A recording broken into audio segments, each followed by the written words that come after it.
বলেছেন যে ওই পুরুষের জন্য লানত এবং ওই নারীর জন্য লানত যারা পুরুষ হয়ে নারীদের পোশাক পরিচ্ছদ পরিধান করে, আর যারা নারী হয়ে পুরুষের পোশাক পরিচ্ছদ যারা পরিধান করে, বলে উভয়ের প্রতি আল্লাহ তাআলা রাসূল লানত করেছেন।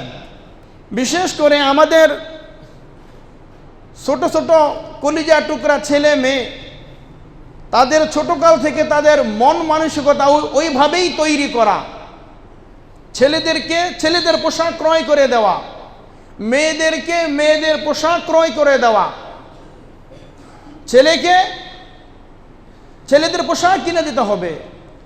কিন্তু বড় আফসোস, আমরা বাবা হয়ে আমাদের কন্যা সন্তানদেরকে ছেলেদের পোশাক আমরা ক্রয় করে দিই, ছেলেকে ছেলেদের পোশাক কিনে দেই, মেয়েকেও ছেলেদের পোশাক আমরা তাকে কিনে দেই, ছেলে মেয়ে উভয়জনকে। তাহলে ছোটকাল থেকে আমি আমার ছেলেকে, আমি আমার মেয়েকে বলে ওইভাবে তাদের মন মানসিকতা তৈরি করে তুলতেছি। এই মেয়েটা যখন বড় হবে, বড় হওয়ার পরে যখন আপনি তাকে বুঝাতে চাইবেন, মা এটা তো তোমার পোশাক না, এটা তো ছেলেদের পোশাক, মেয়ে তখন কি উত্তর দিবে? বাবা এটা তো আমারই পোশাক। বলে কেন মা? বলে এই পোশাক তো তুমি আমাকে সেই ছোটবেলা থেকে আমাকে এই পোশাক পরিচ্ছদগুলো আমাকে কিনে দিচ্ছ, আমাকে এগুলো পরাচ্ছ, এটা তো আমারই পোশাক, আজকে এখন তুমি আমাকে এই পোশাক পরতে নিষেধ করতেছো কেন? তখন ওই মেয়েকে পারবেন ফিরাতে? ওই মেয়েকে আপনাকে পারবেন না কন্ট্রোলে নিয়ে আসতে। ওই মেয়ে আপনার আয়ত্তের বাহিরে চলে যাবে, আপনার কথা মানবে না, আপনার কথা শুনবে না। তাহলে আপনিই তো আপনার কলিজার টুকরা সন্তানের জীবনকে অধঃপতনের দিকে আপনি নিজেই নিয়ে গেলেন।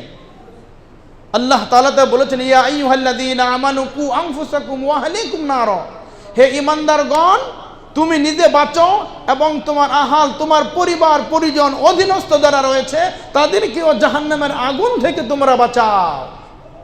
30 বছরের এক যুবক, সুন্দর সুঠাম দেহের অধিকারী, শত শত লোক সেখানে আসছে, নারী পুরুষ সকলেই আসছে, রুগী, কেউ রুগীর সাথে আসছে ডক্টর দেখানোর জন্য। এই পাগল ছেলেটা সে একটা হাফ প্যান্ট পরছে হাঁটুর উপরে, এই হাফ প্যান্ট পরে সে ডানে বামে সামনে পিছনে ঘোরাঘুরি করতেছে। এই যে সে ফরজ তরক করলে, সতর ভঙ্গ করলো, তার পোশাক পরিচ্ছদ, আল্লাহ তাআলা যে বলেছেন, হে আদমের সন্তান আমি তোমাদেরকে তোমাদের লজ্জা স্থান ঢেকে রাখার জন্য তোমাদেরকে আমি পোশাক দান করেছি, এবং তোমাদের সাজ সজ্জা আরাম আয়েশের জন্য তোমাদেরকে আমি আল্লাহ তাআলা পোশাক দান করেছি। তো পোশাক তো তোমাদেরকে দান করলাম এই জন্য যাতে ইসলামের যে বিধিবিধান রয়েছে, ইসলামের বিধিবিধান অনুযায়ী তোমরা তোমাদের পোশাক পরিচ্ছদ তোমরা পরবে। তো এই পাগলের দল এক শ্রেণীর, তারা যখন বাসা থেকে বের হয় তখনও দেখা যাচ্ছে তারা তাদের সতর খুলে এরপরে তারা বাহিরে বের হচ্ছে। বাইক চালাইতেছে, হাফ প্যান্ট পরে, হাঁটুর উপরে তার সতর, হাঁটুর উপরে তার কাপড়। বলে এই যে প্রতিটা মুহূর্তে প্রতিটা সময় তাদের এই অবস্থা যাচ্ছে।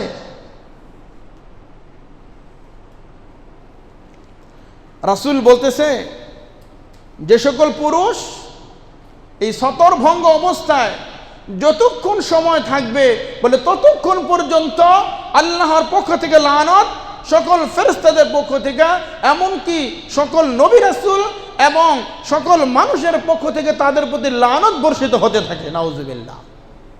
তাহলে আযাবে অভিশপ্তে গজবে প্রতিটা মুহূর্তে, বলে আমাদের মানুষের চাইতে আমাদের আযাবের পাল্লা বড় ভারী হয়ে যাচ্ছে।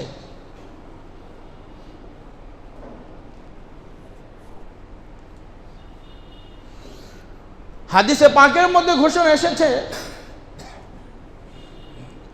রাসূল করিম সাল্লাল্লাহু আলাইহি সাল্লামের একজন সাহাবী, তার গায়ে লাল ডোরাযুক্ত দুই জোড়া কাপড় ছিল, একটা নাভির উপরে একটা নাভির নিচে, দুইটা। রাসূল দেখে বললেন, এই কি ব্যাপার, তুমি এই কাপড় পরিধান করেছ? সাথে সাথে ওই সাহাবী ওই কাপড় খুলে অন্য কাপড় পরিধান করলেন।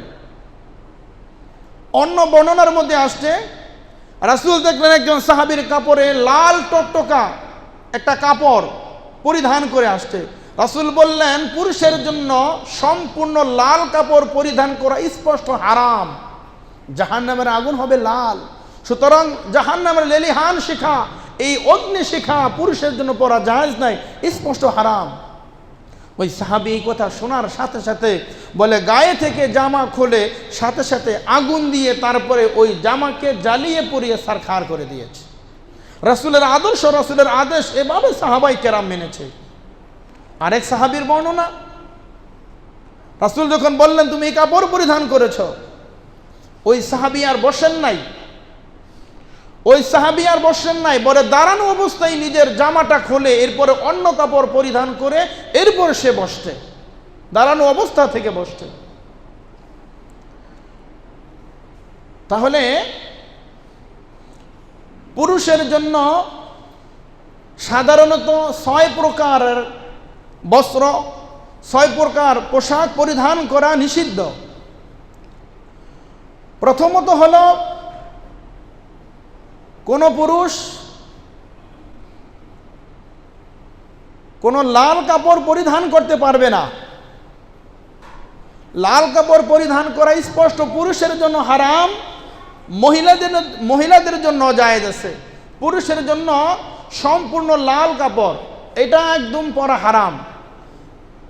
হ্যাঁ, যদি লালের মধ্যে কোনো চেক বা ইত্যাদি অন্য কোনো কালার থাকে মিশ্রিত, তাহলে সেটা পরতে পারবে, কিন্তু সম্পূর্ণ লাল, টকটকা লাল এই জাতীয় পোশাক কোনো পুরুষের জন্য পরা স্পষ্ট হারাম। দ্বিতীয় নাম্বার হলো, রেশমের কাপড় পরা পুরুষের জন্য হারাম। রেশমের কাপড় পুরুষের পণ্য, এটা স্পষ্ট হারাম। তবে পুরুষের জন্য দুনিয়াতে হারাম, আখিরাতে তাদের জন্য এই রেশমের কাপড় পরা তাদের জন্য জায়েজ। রাসূলের এক সাহাবীকে রাসূল বলতেছেন যে কাফেরদের জন্য দুনিয়াতে রেশমের কাপড় পরা জায়েজ, আর মুমিনদের জন্য রেশমের কাপড় পরা হারাম। তাহলে যারা কাফেররা রেশমের কাপড় পরিধান করতে পারবে, তারা পরতে পারবে, কিন্তু কোনো মুমিন, কোনো মুসলিম এই রেশমের কাপড় পরিধান করতে পারবে না, তাদের জন্য এই পোশাক পরিধান করা ঠিক হবে না। তৃতীয় নাম্বার হলো, অহংকার বশত কোনো জামা কাপড় পরা যাবে না। রাসূল করিম সাল্লাল্লাহু আলাইহি ওয়াসাল্লাম হাদিসে পাকের মধ্যে ঘোষণা করেছেন, লা ইয়ানজুরুল্লাহু ইয়াউমাল কিয়ামাতি ইলা মান জাররা ইজারাহু বাতরান। রাসূল করিম সাল্লাল্লাহু আলাইহি ওয়াসাল্লাম বলেন, আল্লাহ তাআলা কিয়ামতের দিন ওই ব্যক্তির প্রতি দৃষ্টিপাত করবেন না যে ব্যক্তি অহংকার বশত, রিয়া, ফকর, গর্ব, অহংকার করে যেই ব্যক্তি পোশাক পরিচ্ছদ পরে, পায়জামা, লুঙ্গি যাই পরুক না কেন, এই অহংকার বশত পরার কারণে বলে ওই ব্যক্তি দিকে আল্লাহ তাআলা রহমতের দৃষ্টিতে আল্লাহ তাআলা তাকাবেন না। আল্লাহ রাব্বুল আলামিন কোরআনে কারিমে যে বলেছেন যে পোশাক তোমাদের আরাম আয়েশের জন্য, তোমাদের সাজসজ্জার জন্য, সাজুগুজুর জন্য তোমরা পোশাক পরিচ্ছদ পরবে। তুমি সাবধান, এই পোশাক পরিচ্ছদ পরার কারণে তোমার ভিতরে যেন কোনো অহমিকা, কোনো গর্ব, কোনো ফকর, কোনো অহংকার যেন না আসে। এজন্য পোশাক পরিচ্ছদ আমরা পরব। আল্লাহ তাআলা বলেছেন, আল্লাহু জামিলুন, ইন্নাল্লাহা জামিলুন, আল্লাহ আমি সুন্দর, আরে সুন্দরকে আমি আল্লাহ তাআলা পছন্দ করি। সুবহানাল্লাহ। আল্লাহু জামিলুন ইউহিব্বুল জামাল, আল্লাহ তাআলা সুন্দর, তিনি সুন্দরকে তিনি পছন্দ করেন। তাহলে সুন্দরের মাত্রাটা হতে হবে শরীয়তগত, শরীয়ত বহির্গত হলে চলবে না। তাহলে বলতেছিলাম ঠিক তেমনি ভাবে পুরুষ এত মিহিন এবং পাতলা কাপড় পরিধান করবে যার দ্বারা তার শরীরের ভিতরের অংশ দৃষ্টিগোচর হয়, বলে এমন পাতলা মিহিন শর্টকাট আটশাট কাপড় পরিধান করা এটাও পুরুষের জন্য নিষিদ্ধ, এটাও পুরুষের জন্য ইসলামী অনুমতি দেয় নাই। আরো বিভিন্ন প্রকারের বিষয়গুলো রয়েছে। বিশেষ করে যারা পুরুষ হয়ে কোনো পুরুষ নারীর কোনো পোশাক পরিচ্ছদ তারা পরিধান করতে পারবে না, স্পষ্ট হারাম। আর কোনো নারী, সে নারী হয়ে কোনো পুরুষের পোশাক পরিচ্ছদ সে পরতে পারবে না। যদি পরে, অন্য হাদিসে রাসূল বলেছেন যে ওই পুরুষের জন্য লানত এবং ওই নারীর জন্য লানত যারা পুরুষ হয়ে নারীদের পোশাক পরিচ্ছদ পরিধান করে, আর যারা নারী হয়ে পুরুষের পোশাক পরিচ্ছদ যারা পরিধান করে, বলে উভয়ের প্রতি আল্লাহ তাআলা রাসূল লানত করেছেন। তাহলে এবার চিন্তা করেন, বিশেষ করে আমাদের ছোট ছোট কলিজা টুকরা ছেলে মেয়ে, তাদের ছোটকাল থেকে তাদের মন মানসিকতা ওইভাবেই তৈরি করা। ছেলেদেরকে ছেলেদের পোশাক ক্রয় করে দেওয়া, মেয়েদেরকে মেয়েদের পোশাক ক্রয় করে দেওয়া, ছেলেদের পোশাক কিনে দিতে হবে। কিন্তু বড় আফসোস, আমরা বাবা হয়ে আমাদের কন্যা সন্তানদেরকে ছেলেদের পোশাক আমরা ক্রয় করে দিই, ছেলেকে ছেলেদের পোশাক কিনে দেই, মেয়েকেও ছেলেদের পোশাক আমরা তাকে কিনে দেই, ছেলে মেয়ে উভয়জনকে। তাহলে ছোটকাল থেকে আমি আমার ছেলেকে, আমি আমার মেয়েকে বলে ওইভাবে তাদের মন মানসিকতা তৈরি করে তুলতেছি। এই মেয়েটা যখন বড় হবে, বড় হওয়ার পরে যখন আপনি তাকে বুঝাতে চাইবেন, মা এটা তো তোমার পোশাক না, এটা তো ছেলেদের পোশাক, মেয়ে তখন কি উত্তর দিবে? বাবা এটা তো আমারই পোশাক। বলে কেন মা? বলে এই পোশাক তো তুমি আমাকে সেই ছোটবেলা থেকে আমাকে এই পোশাক পরিচ্ছদগুলো আমাকে কিনে দিচ্ছ, আমাকে এগুলো পরাচ্ছ, এটা তো আমারই পোশাক, আজকে এখন তুমি আমাকে এই পোশাক পরতে নিষেধ করতেছো কেন? তখন ওই মেয়েকে পারবেন ফিরাতে? ওই মেয়েকে আপনাকে পারবেন না কন্ট্রোলে নিয়ে আসতে। ওই মেয়ে আপনার আয়ত্তের বাহিরে চলে যাবে, আপনার কথা মানবে না, আপনার কথা শুনবে না। তাহলে আপনিই তো আপনার কলিজার টুকরা সন্তানের জীবনকে অধঃপতনের দিকে আপনি নিজেই নিয়ে গেলেন। আল্লাহ তাআলা তা বলেছেন, ইয়া আইয়ুহাল্লাযীনা আমানু কু আনফুসাকুম ওয়া আহলিকুম নার, হে ঈমানদারগণ তুমি নিজে বাঁচো এবং তোমার আহাল, তোমার পরিবার পরিজন অধীনস্থ যারা রয়েছে তাদেরকেও জাহান্নামের আগুন থেকে তোমরা বাঁচাও। আজকে আমাদের ছেলে মেয়েদের কথা কি বলবো? আজকে আমার বিবি আমার সামনে আজকে প্যান্ট পরে বাহিরে যাচ্ছে, গেঞ্জি পরে বাহিরে যাচ্ছে, শার্ট পরে বাহিরে যাচ্ছে। আমার স্ত্রীকে আমি কন্ট্রোল করতে পারি না, আমি দায়ুস। আমি স্বামী হিসাবে আমার কি কর্তব্য, কি দায়িত্ব আমার স্ত্রীর উপরে পালন করতেছি। আল্লাহর কোরআন বলছে, আর রিজালু কাওয়ামুনা আলান নিসা, পুরুষদেরকে আল্লাহ তাআলা নারীর উপর কর্তৃত্ব দিয়েছেন। পুরুষ ঘরের কর্তা, তুমি কিসের কর্তা হলা?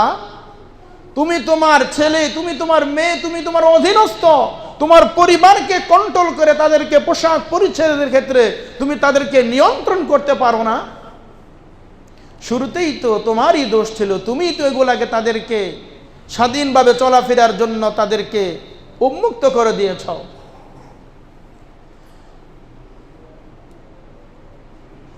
লম্বা চোরা অনেক ইতিহাসের কথা, সেদিকে যাওয়া সম্ভব হচ্ছে না। একটি হাদিস আপনাদের সামনে বর্ণনা করব, খুব মনোযোগ সহকারে হাদিসটা শোনেন। হাদিসটি সহিহ হাদিসে বর্ণিত, হাদিসটি মুসলিম শরীফ এবং বুখারী শরীফের মধ্যে বর্ণিত রয়েছে। রাসূল করিম সাল্লাল্লাহু আলাইহি ওয়াসাল্লাম হাদিসে পাকের মধ্যে ঘোষণা করেছেন, সিনফান মিন আহলিন নার লাম আরাহুমা। রাসূল করিম সাল্লাল্লাহু আলাইহি ওয়াসাল্লাম বলেন, জাহান্নামীদের দুই শ্রেণীর অধিবাসী রয়েছে। জাহান্নামীদের দুই শ্রেণীর অধিবাসী রয়েছে। লাম আরহুমা, যাদেরকে আমি রাসূল এখনো পর্যন্ত দেখি নাই। কি বলছে?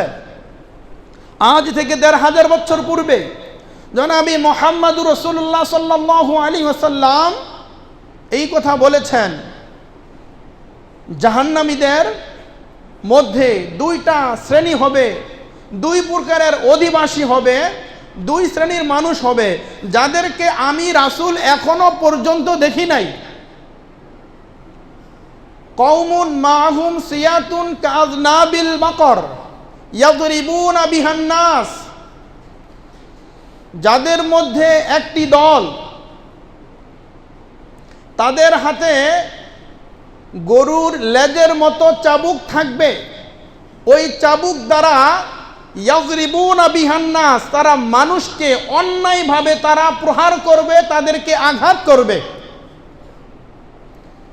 এক শ্রেণীর মানুষ যাদের হাতে গরুর লেজের মতো চাবুক থাকবে, ওই চাবুক দ্বারা মানুষকে অন্যায়ভাবে আঘাত করবে, মারবে, প্রহার করবে। এটা আমি রাসূল এখনো পর্যন্ত দেখি নাই। ওয়ানিসাউন কাসিয়াতুন আরিয়াতুন, আরেক দল নারী এমন হবে যারা কাপড় পরিধান করা সত্ত্বেও তারা উলঙ্গ অবস্থায় থাকবে। তাহলে হাদিসের মধ্যে দুইটা বিষয়। রাসূল বলতেছেন জাহান্নামীদের দুইটা অধিবাসী, দুইটা দল হবে। একদল মানুষের কাছে গরুর লেজের মতো চাবুক থাকবে, ওই চাবুক দ্বারা মানুষকে আঘাত করবে, প্রহার করবে, মারবে। আর দ্বিতীয় দল হলো ওই নারী, যেই নারী কাপড় পরিধান করা সত্ত্বেও যেই নারী উলঙ্গ থাকবে, উলঙ্গ অবস্থায় থাকবে। এই দুই শ্রেণীর মানুষকে আমি রাসূল এখনো পর্যন্ত দেখি নাই। রুউসুহুন্না কাসনিমাতিল বুখতিল মাইলা, রাসূল বলতেছেন ওই নারীরা তারা তাদের চুল অর্থাৎ বেনিগুলোকে বুখতি উটের কুজের মতো হেলিয়ে তারপরে তারা পথ চলবে, তারা চলাফেরা করবে। আরবের মধ্যে বুখতি উট অনেক সুটাম দেহের অধিকারী, হৃষ্টপুষ্ট, তাদের এটাকে বলা হয় কুজ, কোনো কোনো জায়গায় বলে চুস।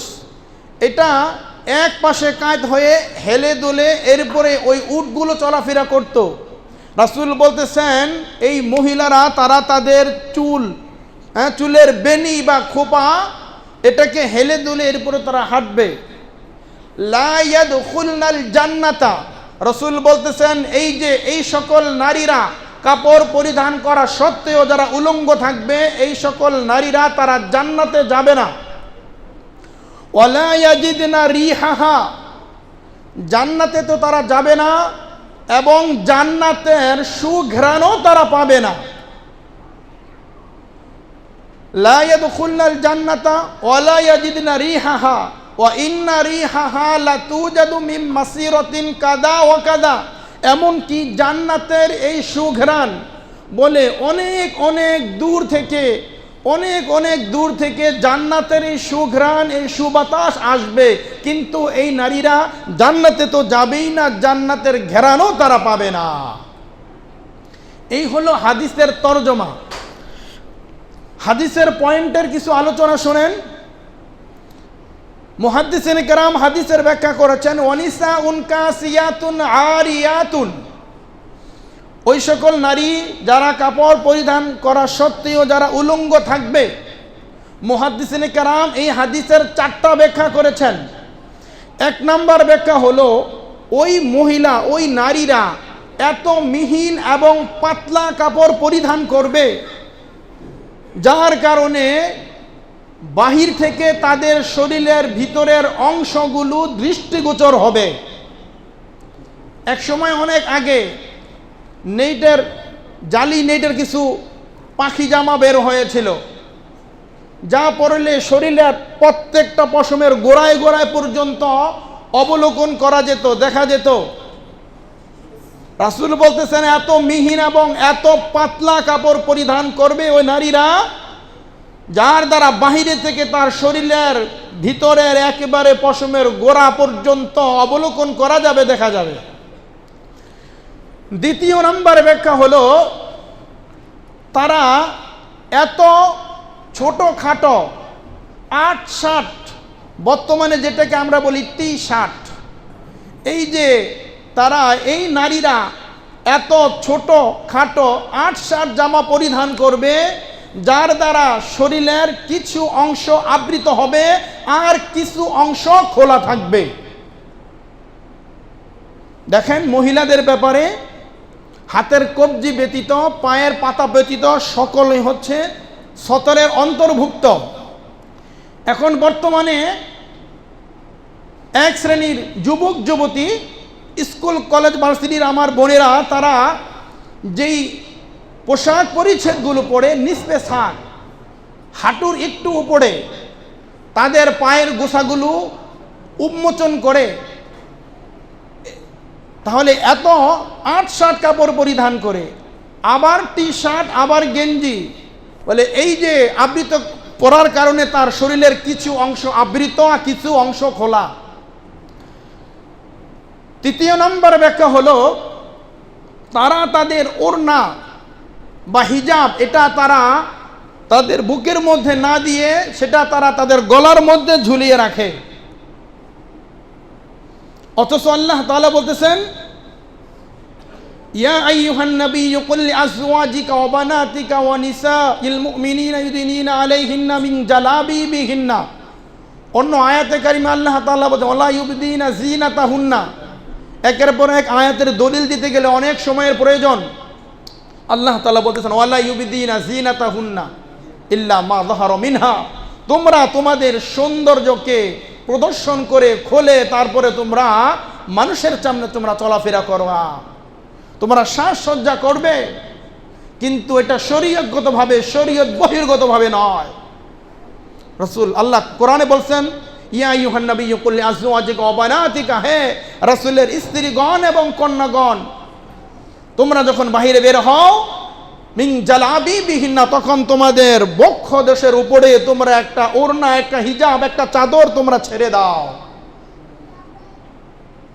কিন্তু এই ওড়না বা হিজাব, চাদর, এটা বক্ষ দেশে না দিয়ে গলায় ঝুলিয়ে দেয়। 4 নম্বর হচ্ছে,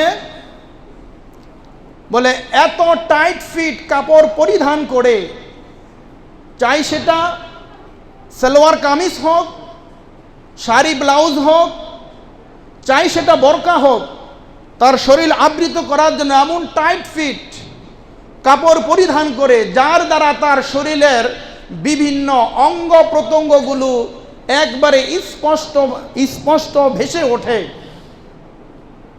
বলে এই সকল কাপড় যারা পরিধান করে, তাহলে ওয়ানিসাউন কাসিয়াতুন আরিয়াতুন, এর 4টা ব্যাখ্যা পেয়ে গেলাম। মুমিলাতুন, এর ব্যাখ্যা 2টা। মুহাদ্দিসিনে কেরাম বলতেছেন, এই মহিলা, এই নারীরা, এই যুবক যুবতীরা, তারা তাদের পোশাক পরিচ্ছদ এবং অলঙ্কারের দ্বারা সেজে গুজে অপর পর পুরুষকে তাদের দিকে আকৃষ্ট করে, অপর পর পুরুষকে নিজের দিকে আকৃষ্ট করে। দ্বিতীয় নম্বর ব্যাখ্যা হলো, সাজগোজ করে, স্বর্ণ অলঙ্কার পরিধান করে, বলে যুবকদেরকে তার প্রতি জিনা ব্যভিচারের দিকে উদ্বুদ্ধ করে, আসো আমার সাথে আমার মনের চাহিদা অবৈধভাবে পূরণ করার জন্য। বলে যুবকদেরকে একটা ফাঁদে ফেলে, তাদেরকে কালচক্রে ফেলে তারা গুনাহ করতে চায়, গুনাহ করতে চাওয়ায়। মুমিলাতুন, মাইলাতুন, মাইলাতুন শব্দের 3টা ব্যাখ্যা। মুহাদ্দিসিনে কেরাম বলেন, ওই যুবক যুবতী, ওই নারী উদ্দেশ্য, যেই নারী এমনভাবে সাজগোজ করে যে সাজগোজের কারণে অপর পর পুরুষ তার দিকে আকৃষ্ট হয়ে যায়। আগেরটা ছিল সে নিজে তাদেরকে আকৃষ্ট করে, আর এটা হলো নিজের দিকে আকৃষ্ট করায় অপর পর পুরুষদেরকে, যুবকদেরকে, এই চরিত্র তাদেরকে নষ্ট করে দুশ্চরিত্র বানায়। দ্বিতীয় নম্বর ব্যাখ্যা হলো, যখন তারা নিজের দিকে আকৃষ্ট করে তখন তাদেরকে দুশ্চরিত্রের মাধ্যমে তাদের আমল আখলাক সব কিছু তাদেরকে বিসর্জন দিয়ে দেয়। 3 নম্বর হলো, তাদের সাথে উদ্বুদ্ধ করে যে আমাদের সাথে জিনা বেবিচারে লিপ্ত হও।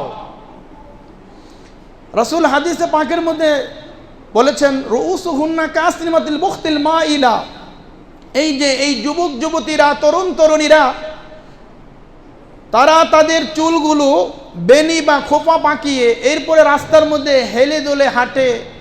হ্যাঁ, বলে বিভিন্নভাবে তার হাঁটার ভাব ভঙ্গিমা এর দ্বারা অন্য পুরুষদেরকে তাদেরকে আকৃষ্ট করে। রাসূল বলছে, এই যে বুখতি উটের কুজের মতো হেলে দোলে হাঁটা, পরপুরুষকে তাদেরকে আকৃষ্ট করা, বলে এই সকল নারীরা যত বর্ণনা শুনলেন, রাসূল বলছেন লা ইয়াদখুলনাল জান্নাতা, এই সকল নারীরা জান্নাতে তো যাবে না, বলে জান্নাতের ঘেরানো তারা পাবে না। শুধু এই হাদিসটা মুহাদ্দিসিনে কারাম বলেছেন, এই হাদিসটা শুধু মহিলাদের ক্ষেত্রে প্রযোজ্য নয়। এই হাদিসটার অর্থ এই নয় যে এই মহিলাগুলা কখনো জান্নাতে যাবে না। এই মহিলাগুলা জান্নাতে যাবে, তবে ওই সতী সাদী নারীরা যখন জান্নাতে যাবে, বলে তাদের সাথে তারা জান্নাতে যাবে না। তাদের শাস্তি ভোগ করে সাজা পেয়ে কবে শাস্তি ভোগ করবে, কবে শাস্তি শেষ হবে, কবে এই শাস্তি ভোগ করার পরে জাহান্নাম থেকে তাদেরকে জান্নাতে দিবে, এটার কথা হাদিসে আসে নাই। কত কাল, কত যুগের পর যুগ তাকে ওই জাহান্নামের শাস্তি ভোগ করতে হবে, এটা হাদিসের মধ্যে আসে নাই। তো বলতেছে এই শাস্তির কথা, এই জান্নাতে যাবে না, এই বর্ণনা শুধুমাত্র নারীদের ক্ষেত্রে প্রযোজ্য নয়। বলে কোনো পুরুষ যদি বলে এরকম ভাবে এত মিহিন পাতলা কাপড় পরিধান করে, এত শর্টকাট কাপড় পরিধান করে, এত টাইট ফিট কাপড় পরিধান করে, বলে যার দ্বারা নারীরা তার প্রতি আকৃষ্ট হয়, রাসূল বলছেন তাহলে ওই পুরুষও জান্নাতে যাবে না, ওই পুরুষও জান্নাতের ঘেরানো ওই পুরুষ পাবে না। তাহলে চিন্তা করেন, আজকে যে সকল মানুষ, যে সকল যুবক শ্রেণী, বিশেষ করে আমাদের যুবক ভাইদেরকে বলবো যে আমরা যেই প্যান্টগুলো কিনতেছি, ওই প্যান্টগুলো পরার কারণে আজকে আমরা বসে পেশাব করতে পারি না, দাঁড়াইয়া পেশাব করতে হয়, দাঁড়িয়ে পেশাব করতে হয়।